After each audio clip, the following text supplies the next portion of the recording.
Axel Rudakubana has pled guilty, and he's going to be sentenced on the 23rd of January, very soon.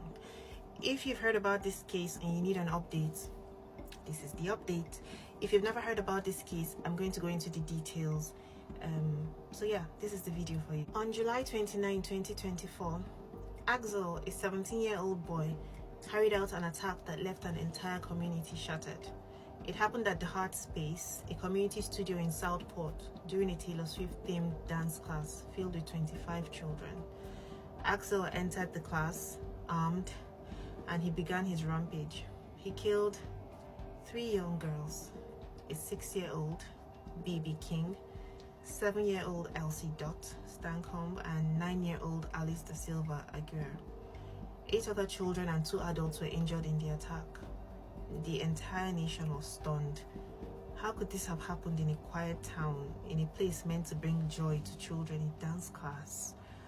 As investigation unfolded, a darker picture emerged. Searches of Axel's home revealed he had been producing ricin, a highly toxic biological weapon. He had been producing it in his home, and he had downloaded the Al-Qaeda training manuals.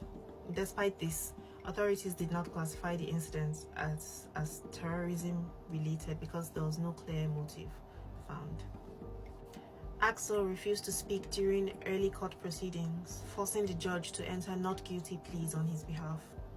However, on January 20th, 2025, he pleaded guilty to all charges, including 3 counts of murder, 10 counts of attempted murder, production of a biological toxin, and possession of information useful for preparing a terrorist act.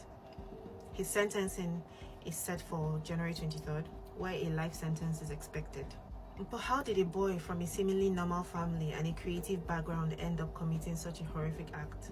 To understand, we need to look deeper into Axel's life. So let's do that. Axel was born on August 7th, 2006 in Cardiff, Wales, to parents of Rwandan descent. When he was about 7 years old, his whole family relocated to Banks, a small village near Southport. By all outward appearances, his upbringing was uneventful. It was normal. He had a normal family, seemed good. He lived in a quiet household. He attended local schools, participated in community life without much incident. As a child, Axel had a strong creative streak. He had a passion for musical theater and he enjoyed performing, something that made him stand out in school. But while he excelled in his artistic pursuits, his social life was a different story. He struggled to connect with his peers. He was described as introverted, and unfortunately, he was occasionally the target of bullying, which only deepened his sense of isolation. During his teenage years, Axel was diagnosed with autism spectrum disorder, ASD. For Axel, this diagnosis explained some of his difficulties in social interactions and his emotional understanding.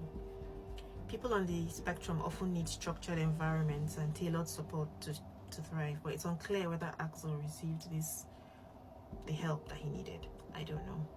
His diagnosis also placed him in a vulnerable position socially.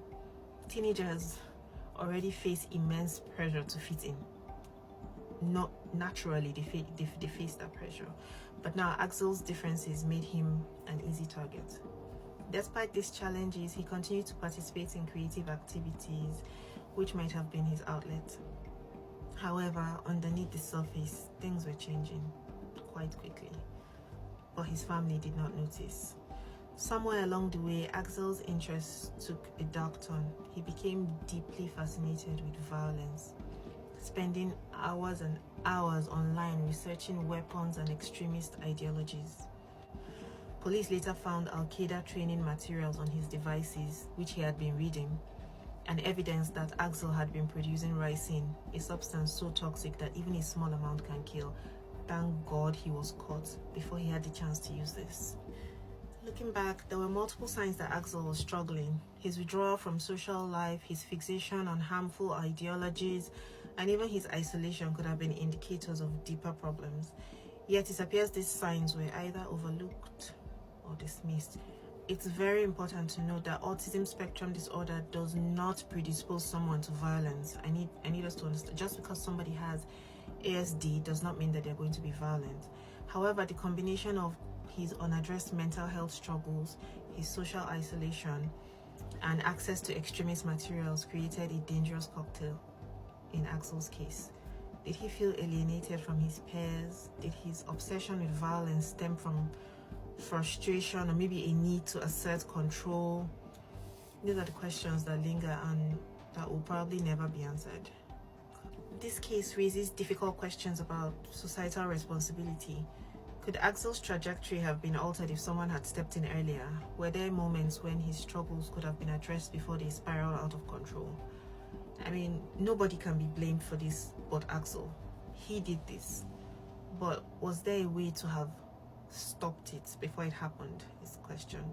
It also highlights challenges of identifying and supporting neurodivergent individuals who might be struggling in silence.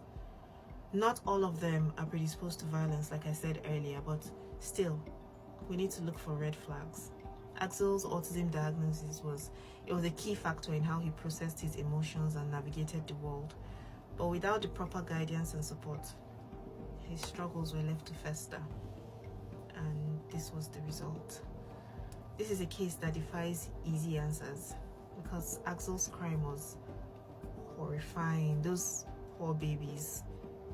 But understanding the path that led him there is essential if we hope to prevent similar crimes from happening in future.